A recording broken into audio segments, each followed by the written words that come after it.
Let's all go to the lobby. Let's all go to the lobby. Let's all go to the lobby and have ourselves a drink. All right, with Michaela singing, that means we are back in the lobby bar for the week of January the 27th, 2025.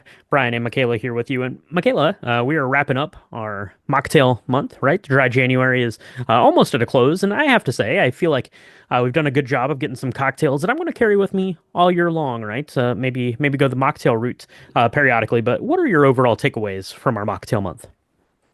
My overall takeaways are that everybody needs to go out and buy some Seedlip because that stuff's pretty darn good. Not a sponsor, could be. Not a sponsor. We could be. I think I was a little scared of diving into Mocktail Month in the past, and now Hmm. it's really nice. I saw an interview with somebody. It was Denzel Washington actually, who was talking about addiction in general, right? And he was like, "Look, you think you're not addicted to something? Try doing being without it for a week, a full week of not dealing with it." And for me, I was always like, dry January was like people trying to prove that they could be sober for a month. And I'm looking at myself here because I drink a lot of alcohol, right? I don't feel that way anymore. I really think dry January and the opportunity that you have to be able to enjoy yourself by drinking just different things. This month really was more about not just like, oh, we have to find a mocktail, we have to find something that we can do without alcohol. It was more just exploring the non-alcoholic options that we had, and I thought that that was really cool. Hmm. And so I'm actually really excited about it because sometimes you didn't even know the difference in what you were having. You didn't know that it didn't have alcohol in it, which is kind of the point, right? Like it's not just Hmm. about being, living a sober lifestyle, although that is important for people and that's great. But like just exploring different non-alcoholic options out there and different flavor profiles that maybe we hadn't even been able to do because we were also trying to fit in like an idea of what the alcohol piece should taste like, right? So Hmm. really fun for me, and did some personal growth, I feel like. What about you, Brian? There you go. There you go. Yeah, absolutely.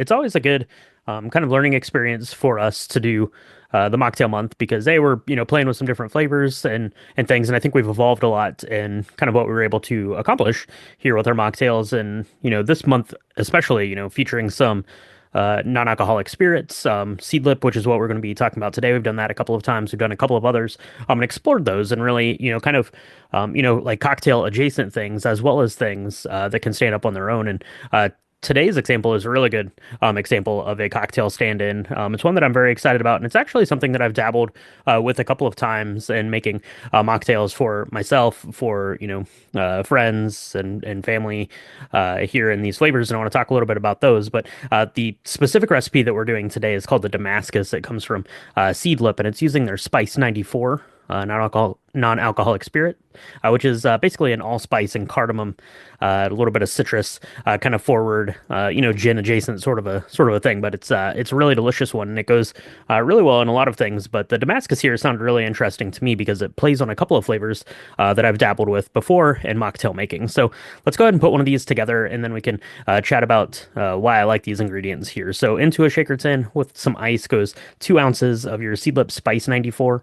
You could use any other like non-alcoholic gin that you have, or if you wanted to, use real gin, you could certainly do that. But 2 ounces of the Seedlip Spice 94, 1 1/4 ounce of cold brew coffee, then 1/3 of an ounce of cherry cordial. Now, Seedlip is saying that you could use like the syrup from like a high end, like a Luxardo, like a really good like maraschino cherry. You could do that. You could also use like cherry juice. You might just want to, boil that down, let it thicken up just a little bit to make your own cherry cordial. You could certainly use, like cherry brandy if you're making an alcoholic one of these, or you could even use the Seedlip for your like gin component there and the cherry brandy there, and then it would be like a low alcohol cocktail, which is also kind of nice too if you're just trying to cut back. But 1/3 of an ounce of whatever way you can get your cherry cordial in there. Go ahead and shake it with the ice, and then strain it into like a little like Nick and Nora glass. Sip and enjoy. So, Michaela, before I talk about these ingredients, how does this one sound? It sounds delicious. I think I'm a little afraid of the cordial being super sweet. So I think that that is something. I mean, it's only what? You say like a half an ounce here, or Yeah, did you say a third of it's an just ounce? it's just 1/3 of an ounce. Like I said, they're taking their cherry cordial from like a jar of like Luxardo maraschino Yeah, cherries or like a high-end cherry. No, don't be using those maraschino 99-cent cherries. Don't use that yeah, syrup yeah, yeah. because that's a corn syrup. Yeah, yeah, But nah, that'll be way too use the good sweet. stuff. Use the good stuff. Yeah, you use good stuff. I think though that because it's also going to have that like silkiness that cherries generally have, Mhm. especially the Luxardo cherries. Those are my favorite cherries of all time. I can only have like one in my mouth, like salivates, and it has this like weird, like kind of sumptuous reaction to it. It's very like sweet, but like just lusciousness. I think that will be Mhm. cool. And I love a good coffee kind of cocktail mocktail thing going on. This sounds amazing, Yeah, I have to absolutely. say. I was really excited about these because, like I said, these are flavors that I'd played around with before in mocktail making because they hit a lot of the same notes that alcohol does if you're trying to kind of mimic that in a mocktail route. So obviously you have your cold brew coffee there, which is, you know, its own kind of bitterness. It has some astringency, which is a flavor I take away a lot in alcohol, especially, you know, things like whiskeys and stuff like that, you know, a little bit of that astringency, or even like some like red wines, you know, some of that astringency shares a lot in common with the cold brew coffee. Then the cherry cordial, that into cherry juice is excellent. It's like an anti-inflammatory, so it's really good for you. But also the same kind of thing. It has like this tartness. It has a little bit of you know, kind of that like mouth drying kind of characteristic that you Mm. get from like a really nice wine, like a cherry does, right? And you get cherry notes in a lot of, you know, your red wines there, your Merlots and things like that. So cherry is a really good component in a mocktail. So I thought that this would be really, really good. And then obviously the Seedlip, that Spice 94, just gives it a little bit of, you know, kind of some like aromatic character to it. So you can definitely mix this up and sip and enjoy. And it comes across to me as almost like a Manhattan Mm. sort of a riff here going together, but this one all alcohol free. So that is the Seedlip Damascus. I'll put a link to that recipe down in the show notes. You can check that out for yourself. Let us know how you did with Mocktail Month. If you had any good mocktails or if you have any good ingredients we should check out kind of going forward here, and we'll try to incorporate those a little bit throughout the year, maybe, or give you some options here on the lobby bar as we're going through our cocktails. So that's going to wrap it up for Mocktail Month, but it's not going to wrap it up for movies, Michaela. Pretty light week at the box office here. It is, you know, the dead of winter. Like half of the country was under like snow and freezing Ice advisories warnings. over the week. Yeah, and Yeah. apparently Flight Risk taking the week there with $12 million. Mufasa, the Lion King story, one of them days, Sonic the Hedgehog 3, and Moana Part 2, rounding out the top five. Pretty telling, I guess, this late into January that three, I guess, of the top five are still animated films. So a lot of family time there. Let's not talk about the box office too much, Michaela, because we have a lot to talk about movie wise. We've got some streaming things that are coming out, so these might be things that you'd missed. A couple of these we had seen, and one of them we definitely need to see. So very exciting to see this on the schedule for the week. But coming out for your video on demand purposes, we've got Baby Girl, we've got Den of Thieves 2, Pantera, Moana 2, The Fire Inside, and most importantly, Sing Sing. Michaela, we're going to get to see Sing Sing before the Oscars. Yay! Very excited. Very excited for that. We have a, I don't know. I'm actually this past week, there's a bunch of Oscar nominated stuff that actually became viewable for most everybody. Mhm. Paramount and Peacock kind of went a little nuts. Thank goodness they did because there's a bunch of stuff, even documentaries and like shorts that have shown up on my Just Watch feed saying that I we can watch it. So I'm super excited about Sing Sing. It's probably going to be pretty sad. I don't know. None of them. I feel like all the films that they don't show you at the beginning of Oscar season are because they're too sad to show you at the beginning of Oscar season.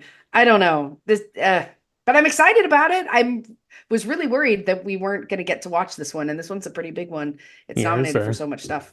it's a little hit or miss there, but yeah, I get to see Coleman Domingo there in that, and I think that yeah, it is going to pull at the old heartstrings, but I think it's ultimately going to be kind of an uplifting tale and probably important to see. So check out Sing Sing. So all that stuff is coming to video on demand this week, so you can check that out. If you're looking for some other options streaming, we've got a couple of streaming release films that I wanted to make mention of here. We've got You're Cordially Invited, which is like a R-rated like an adult comedy. This one stars Will Ferrell and Reese Witherspoon. You're Cordially Invited is going to be on Amazon Prime.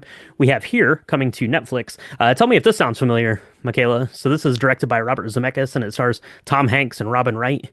You ever hear of anything I along those sure lines? have. Yeah, for I don't sure. know. Maybe Best Picture winner 1994, Yeah. 1995. Yeah, Yeah, maybe. yeah, the one, the only Forrest Gump. Not a movie we've covered yet. Probably should get that on the list. I don't know about here, but it could be pretty good. So you can check that out there. And we also have Goodrich that's coming to Max. That one stars Michael Keaton and Mila Kunis. About kind of a like an absent father kind of a thing. He's dealing, kind of with bookends on his fatherhood life with some older children and Mm. his new younger children. So, Michaela, before we get into the movie theater releases, what about these streaming ones? Any of these strike your fancy? I'm super excited to be able to look at Den of Thieves 2 Pantera since I didn't know Den of Thieves 1 actually was a thing, but apparently it was a big deal. So, after Oscar season, I'm definitely going to go in there. That'll be good. And then The Fire Inside, if you've not seen or heard of it, I just looked it up. I hadn't seen it before, and that looks kind of interesting, you know? Yeah, that's not true. We saw the preview for that. It's about the young woman boxer who goes on to the Olympics there. So that one also going to be good to get a watch in. That one Oh, we actually did did see really well. that. We did see that preview together. That's true. Yeah. That's what we have coming out to your TV screens this week. If you want to go out to the theater to see something that's not Oscar related, we do have a couple of new releases here this week. Should do pretty well. I think we have the animated film Dog Man coming out, directed by Peter Hastings. Stars Pete Davidson there as I guess the voice of yeah, Petey, I think is the dog man himself. And we also have the movie Companion coming out, which stars Sophie Thatcher and Jack Quaid. It looked real interesting until the last preview came out for it. It still might be interesting, but that put a damper on it. Dogman, Companion. What do you think, Michaela? Should we go see those? Uh, Can um, we take a break from Oscars to go see either of these? so I'm not seeing Dogman, except maybe to take my kiddo, who actually doesn't seem that interested in it. I feel like from a preview perspective, the marketing companies need to take note of what we think here at Drink the Movies because I felt like that we've seen previews for Dogman like for 4 or 5 months now, and that's probably not true, but that's just how it feels. Mm. Versus Companion, I was super stoked. I was so excited. The first preview came out, and I was like, I have no idea what this is about. This looks visually shocking. I don't understand it. I'm really haunted by it. I remember seeing it the second time, the second time seeing that first preview, looking at you and being like, this is going to be amazing. And you were like, yep, sure is. And then the second preview came out and it basically tells the whole story of the show. Don't do that. What were you doing? I mean, now I know so much. I'm like, is it really I don't know. It's hard because it's Oscar season and I got a lot of Oscar movies to watch. I'm still excited to see it. Look, I love Jack Quaid. I think he's amazing. It makes me so mad. I might just save my Sophie Thatcher watching for Yellow Jackets when it returns here in a couple Truth. of weeks, February the 14th. So I got those coming out to your movie theaters. Go check those out or stay up on your Oscar watch because big news, Michaela. Drink the Movies, the Oscar Pick'em is live. Go to our website, Woohoo! www.drinkthemovies.com. You can get entered there to win our prize package. I'm going to be putting that together this week. So stay, keep an eye on the social medias out there and we'll get pictures posted of what that prize package is going to be here for the 2025 Oscars. So if you're following along at home with the podcast, last week we talked about Mary Poppins. That was a good time. Michaela almost cried thinking about Mary Poppins, but this week we were talking about the wild robot. She is for sure going to cry talking about that. So if you want to hear Michaela's tears and talking about a movie, I got that. And we do have a pretty fun, kind of interesting cocktail coming for that one. So look for the wild robot to come out this week. Over on Patreon, we did our hangout last week. That was a really good time. We have our bonus episode about Mufasa up now, and we're going to start putting up our Best Picture nominee Patreon bonus episodes here probably later this week. So keep an eye out for that. You can go to patreon.com/drink the movies for more information on any of that stuff. So, Michaela, with that, I think that's going to do it here for Mocktail Month in the lobby bar. So hopefully everyone had a good time exploring some NA spirits with us. Go see a movie. Let us know what you think. Let us know what you think about Oscars. Get entered into the Oscar pick'em, and we'll talk to you next time in the lobby bar.